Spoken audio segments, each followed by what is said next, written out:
সদস্য সংখ্যা 4000।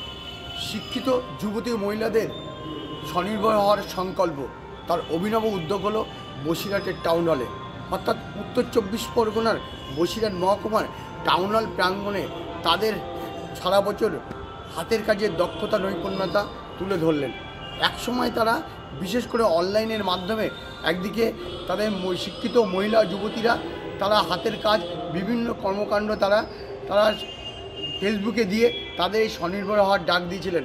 আবার এটা বাস্তবে অর্থাৎ হাতে কলমে তাদের কাজের দক্ষতা দেখলো বসিরহাটের মানুষ। আমাদের এই অফলাইন এক্সিবিশনে আসলে আমাদের যে জিনিসগুলো আপনারা পাচ্ছেন, আমরা হাতে নিয়ে দেখতে পাচ্ছেন যে কী প্রোডাক্ট, কী মেটেরিয়াল, কী জিনিস, তাহলে আপনাদের মধ্যে সেই দ্বন্দ্বগুলো কেটে যাবে।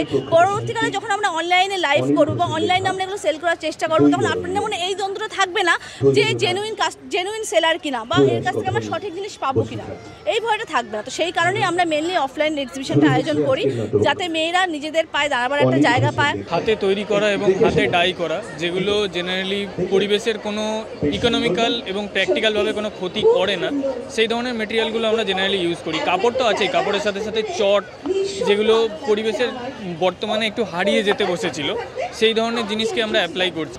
বিশেষ করে বিভিন্ন নকশিকাতার মাঠ এবং পাটজাত দ্রব্য এবং একেবারে প্লাস্টিক মুক্ত করার ডাক দিয়েছেন। তারা চাইছেন সরকারি চাকরি মুখাপেক্ষিত না হয়ে একেবারে নিজেরাই স্বনির্ভর হয়ে নিজেরা যাতে ছেলেমেয়েদের পড়াশুনো সহ নিজেদের আত্মরক্ষা করতে পারে। মেয়েদের দরকার, মেয়েদের এই স্বনির্ভর হওয়াটা খুব দরকার। আর ওরা যেগুলো করছে তার জন্য আমরা ওর পাশে থাকি, ভালোও লাগে। তাই এই উদ্যোগকে একেবারে সাধুবাদ দিয়েছে। আমার শহর বসিরহাট থেকে সঞ্জিত চক্রবর্তী, কলকাতা টিভি।